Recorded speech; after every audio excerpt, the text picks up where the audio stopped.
The components of the closed chest tube kit I will show now. Inside the kit, there's a number of structures. You have the introducer needle,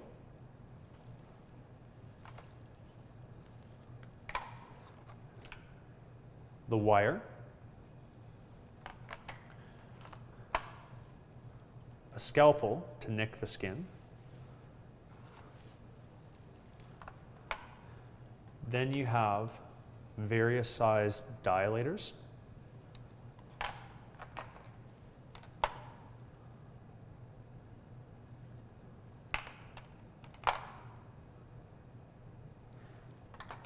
and finally you have the chest tube itself loaded on its own dilator.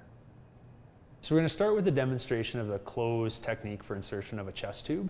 For the purposes of the video, I'm not going to be wearing a mask. Normally you would have goggles, mask, and the rest of your personal protective devices on.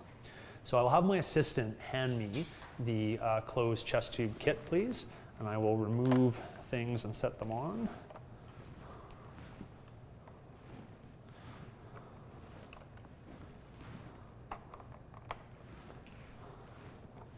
Perfect, thank you. Next, I'll have my assistant put some prep solution or cleaning solution on the tray. And the other one. So I'm just going to make sure I have all of my equipment prepared before I put the chest tube in.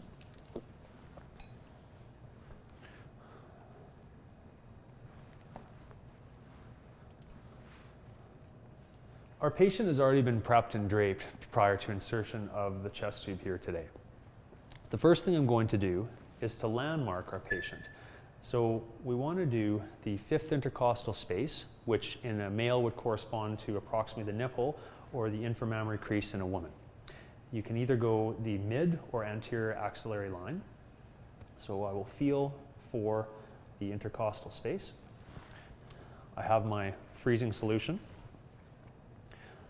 What I like to do is to actually insert the needle right until you strike the rib, draw back, and place some freezing into that area. Then I'll walk slightly above the rib, draw back, and inject further local anesthetic.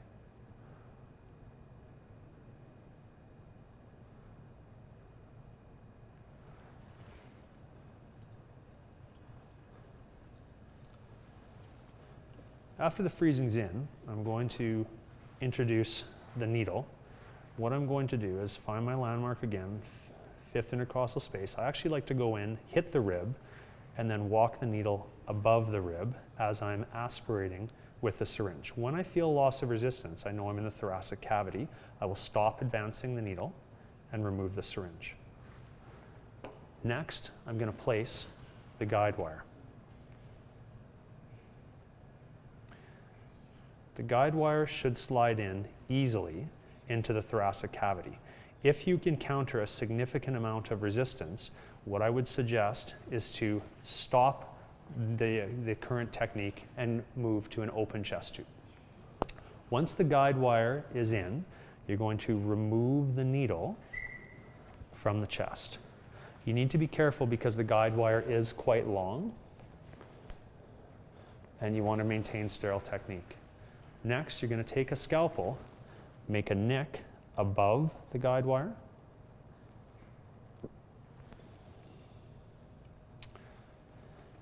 And then we're going to place the dilators over the wire. You'll notice when the dilators go in, sometimes you may have a little bit of resistance. A way to avoid that is to rotate the dilators as they're entering the chest. The first dilator is in, will be removed. Then we'll go for the next larger dilator.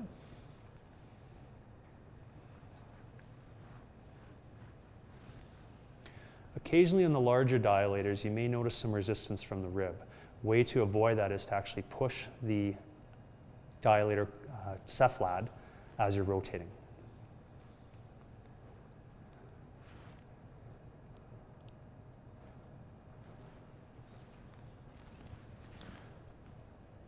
finally, the last dilator.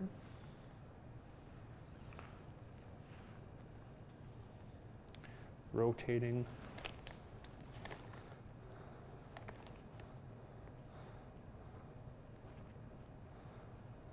And pulling back out. Finally, we're ready for the chest tube itself. It's important to make sure that the end of the wire comes out of the chest tube before advancing the tube into the thoracic cavity. Otherwise, you may end up with a wire inside the thoracic cavity.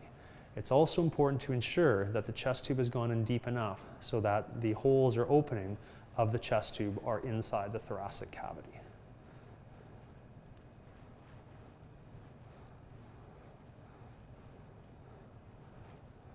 Once the chest tube is inside the thoracic cavity, we're going to remove the wire and the introducer all at once. After the chest tube is in, I'm going to clamp the chest tube and then secure it to the chest.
Once the chest tube is secured to the chest, I'm going to place a dressing.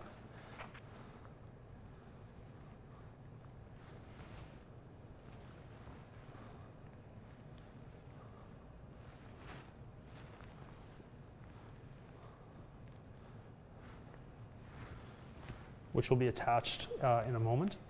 And lastly, what I'm going to do is attach the pleurovac to the chest tube with the help of an assistant.